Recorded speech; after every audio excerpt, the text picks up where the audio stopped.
우리 찬송가 458장 같이 부르시겠습니다. 458장. 너희 마음에 슬픔이 가득할 때 주가 위로해 주시리라. 아침 해같이 빛나는 마음으로 너 십자가 지고 가라. 458장 찬송입니다. 너희 마음에 슬픔이 가득할 때 주가 위로해 주시리라. 아침 해같이 빛나는 마음으로 너 십자가 지고 가라.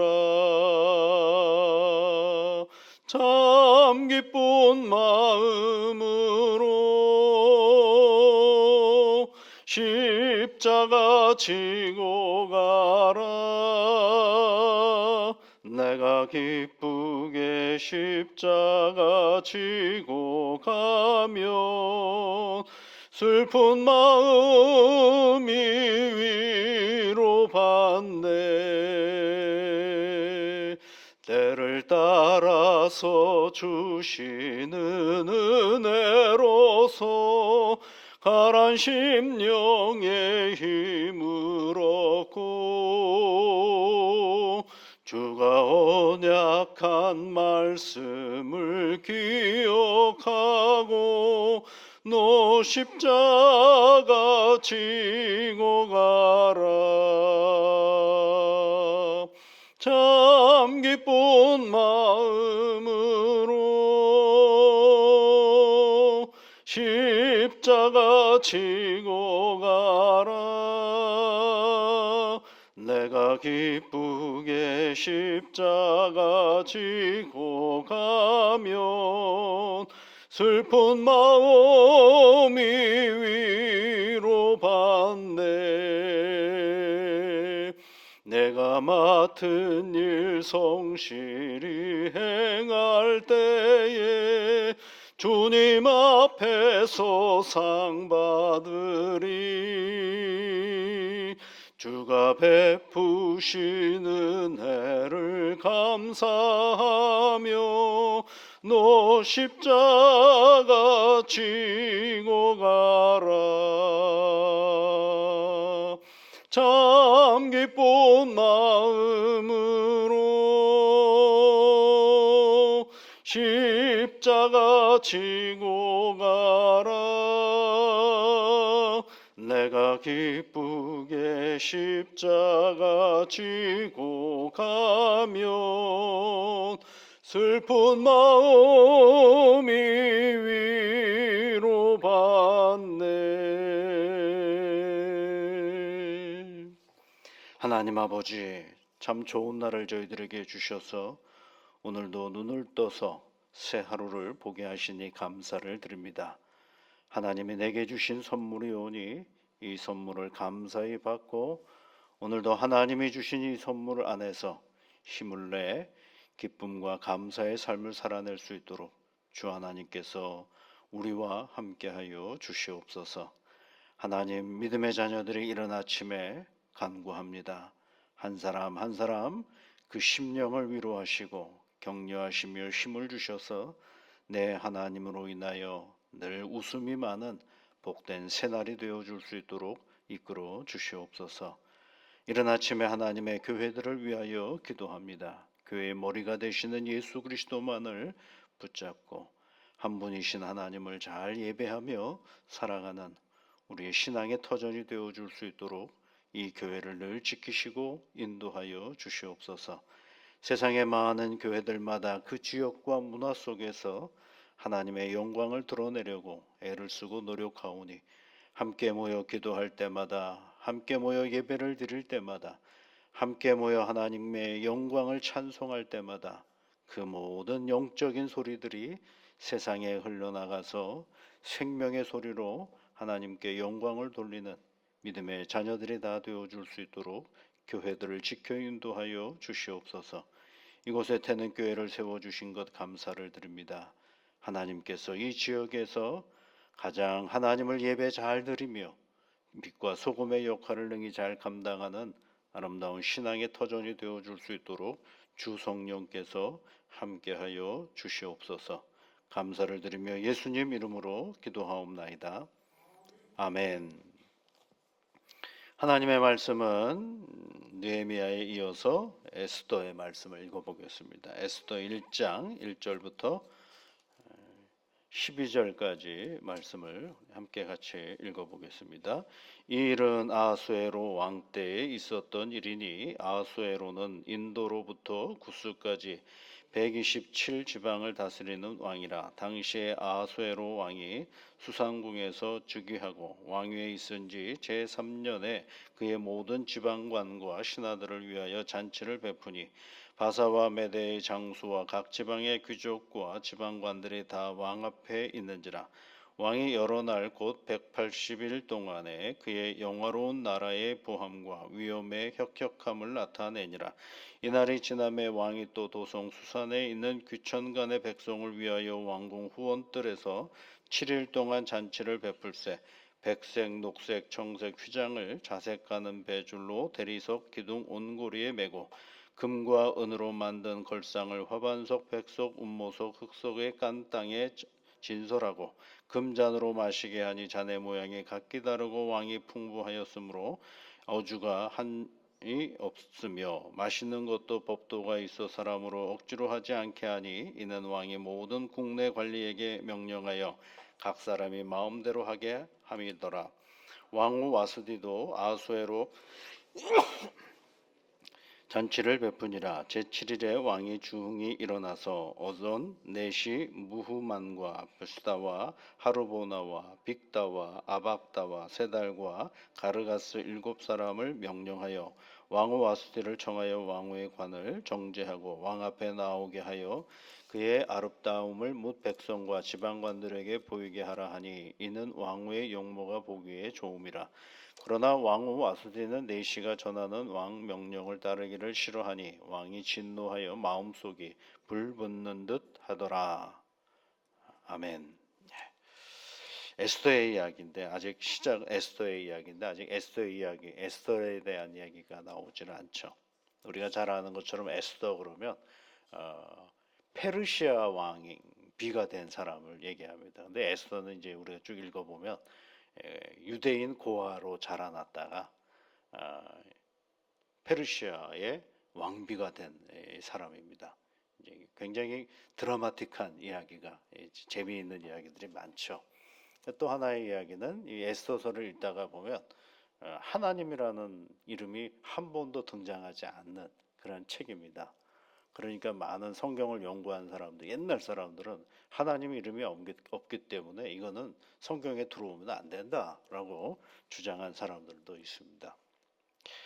그리고 이제 역사적인 배경으로 보면 오늘 아하수에로라는 페르시아 왕이거든요. 이 페르시아 왕 때 있었던 이야기를 우리가 알 수가 있습니다.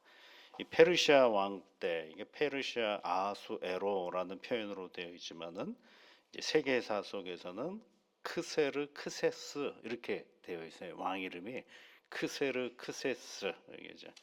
페르시아의 이제 네 번째 왕인데 이때 이 가장 유명한 이야기는 뭐냐면 이 사람은 굉장히 포악한 왕이라고 기록이 되어 있어요.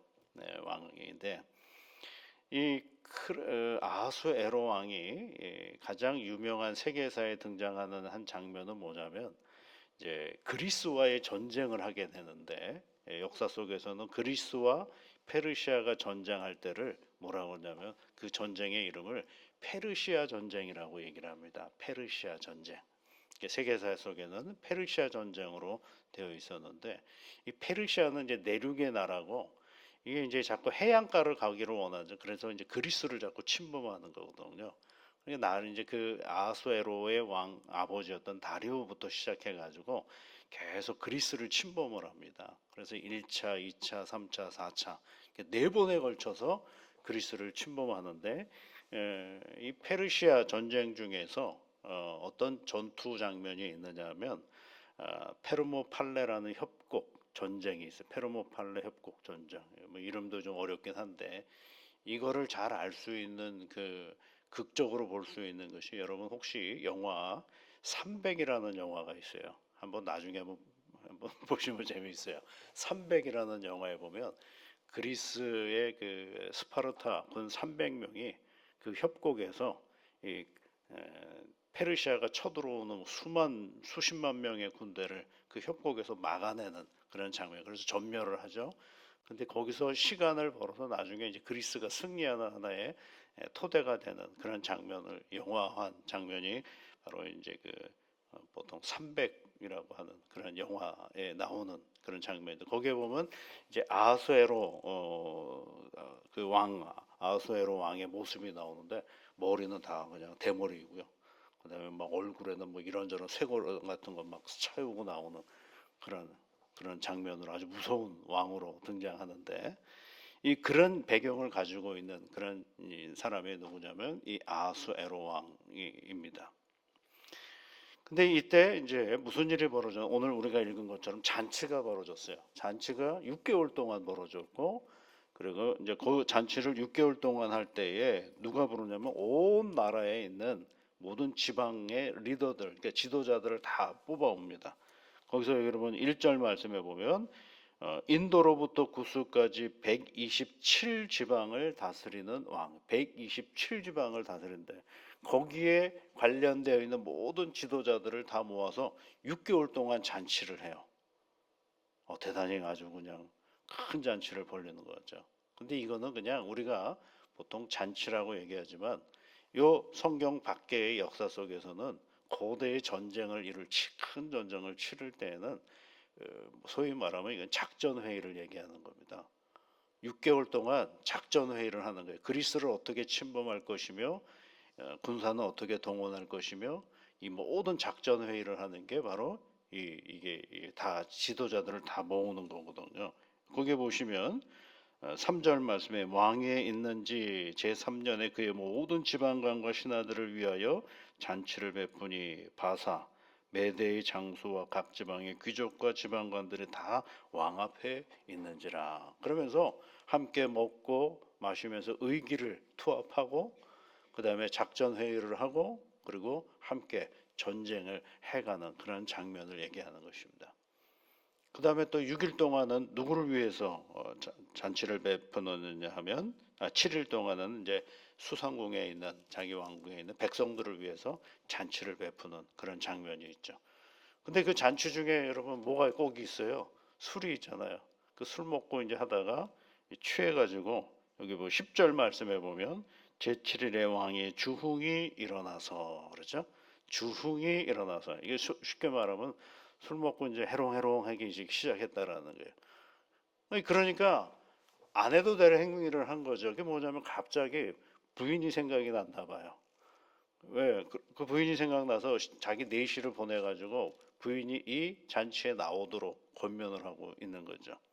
그런데 그 부인이 나오도록 권면하는 그런 장면을 보면 거기에 뭐라고 되어 있느냐면 아름답다라는 표현을 하고 있고 11절에 그 다음에 끝에 보면 지방관들에게 보이고 싶어 했어요.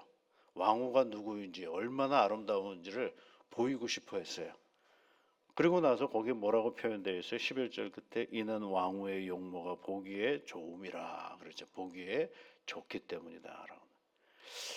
그럴듯하게 이해가 될 것 같긴 한데 아까 말씀드렸어요. 지금은 뭐 하는 장면이에요? 큰 전쟁을 앞두고 있는 작전 회의도 하고 서로 의기투합을 하고 있는데 거기서 그 잔치의 목적이 그런 거였는데 그 잔치에 이제 술을 좀 드시다가 보니까 또 약간의 이상한 쪽으로 흘러가게 되어 있는 거죠. 그러니까 여러분 그러다가 이제 왕후가 나가질 않는 것들로 인해서 이 왕후 와스티가 폐위가 되고 그리고 나서 이제 다시 왕비를 모으는 그런 이야기 속에서 이제 에스더가 등장하게 되는 것입니다.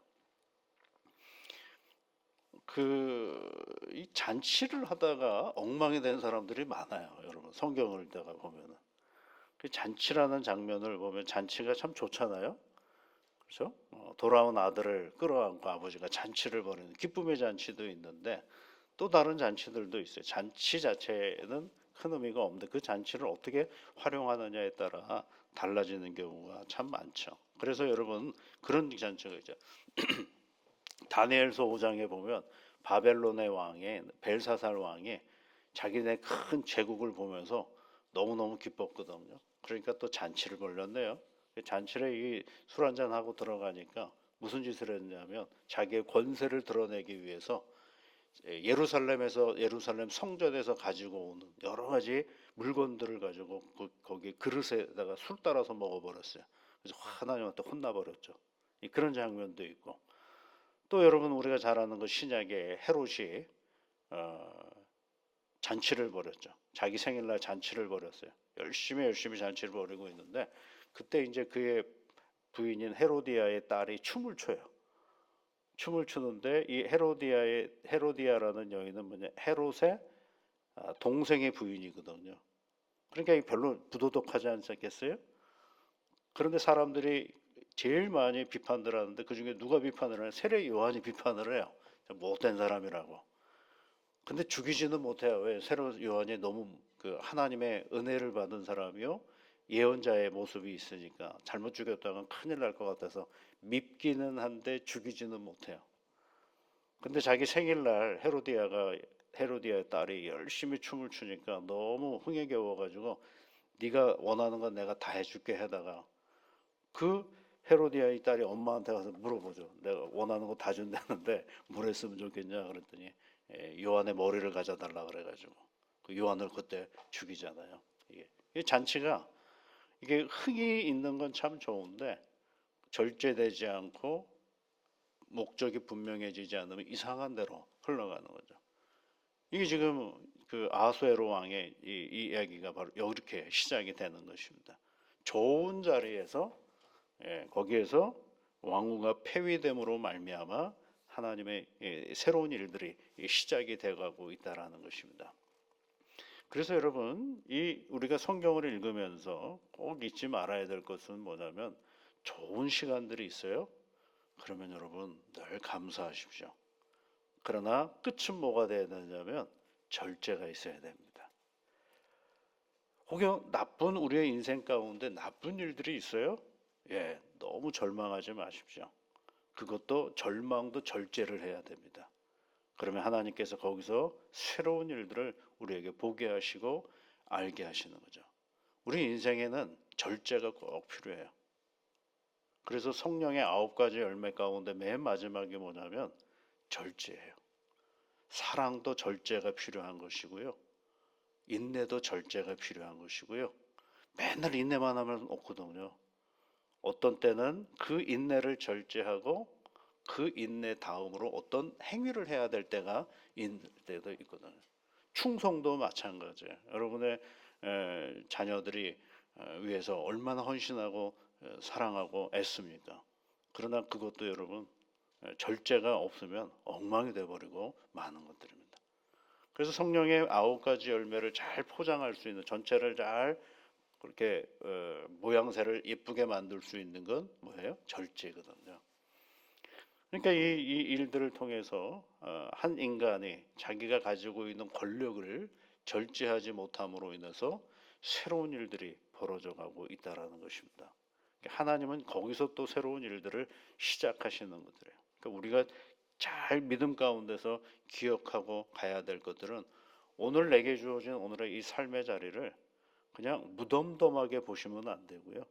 늘 하나님의 눈으로 하나님께서 어떻게 이 일들을 이끌어 가실 것인가를 새롭게 살펴볼 수 있는 눈을 이제 가져가는 것들이 굉장히 중요한 것입니다. 에스더에게는 이런 일이 있었는지 없었는지도 몰라요. 에스더는 아직 어디서 뭐 하고 있는지도 등장하지도 않았으니까요. 그렇죠? 그의 인생 가운데 이 일하고 뭐 어떻게 연결이 되는지 에스더가 어떻게 알아요? 모르잖아요. 여러분, 하나님이 하시는 일은요, 우리가 잘 모를 때가 더 많습니다. 그런데 그 하나님이 하시는 일들을 우리가 알 때는 어느 때냐면, 내게 맡겨진 주어진 오늘의 이 신앙의 자리 속에서 하나님을 잘 생각하고 붙잡고 나아가면 하나님께서 우리에게 새로운 일들을 늘 시작하시고 계시다라는 것을 알 수가 있게 되는 것입니다. 요 이야기하고 여러분, 요 이야기를 쭉 읽어 나가면서 또 하나의 이야기를 여러분 꼭 머릿속에 함께 이렇게 같이 가지고 가시면 좋겠어요. 그게 뭐 누구냐면 요셉의 이야기입니다. 에스더는 고아죠. 요셉은 하루아침에 고아 아닌 고아가 돼버렸잖아요. 그렇죠? 그러면서 온갖 고난 속에서 애굽의 총리가 됐고, 에스더는 자기의 인생의 불투명한 인생의 자리 속에서 어떻게 가다가 어디까지 갔어요? 왕비까지 가는 그런 일들이 벌어지죠. 그러니까 이 이야기들을 쭉 보면 그 속에서 우리가 발견하는 것이 한 가지가 있어요. 결론적으로 보면 우리가 어떤 형편에 있든지 간에 내가 사랑하는 그 하나님은 누구와 함께 한다라는 게 나와 함께 한다라는 것입니다. 그러니까 우리가 눈을 가져야 될 것이 뭐냐면 상황에 매몰되지 않는 우리의 신앙의 태도가 매우 중요하다라는 사실을 늘 기억하면서 오늘도 새 하루가 시작되시기를 주의 이름으로 축복합니다. 우리 같이 기도하겠습니다. 하늘에 계신 우리 아버지, 아버지의 이름을 거룩하게 하시며 아버지의 나라가 오게 하시며 아버지의 뜻이 하늘에서와 같이 땅에서도 이루어지게 하소서. 오늘 우리에게 일용할 양식을 주시고 우리가 우리에게 잘못한 사람을 용서하여 준 것 같이 우리 죄를 용서하여 주시고 우리를 시험에 빠지지 않게 하시고 악에서 구하소서. 나라와 권능과 영광이 영원히 아버지의 것입니다. 아멘.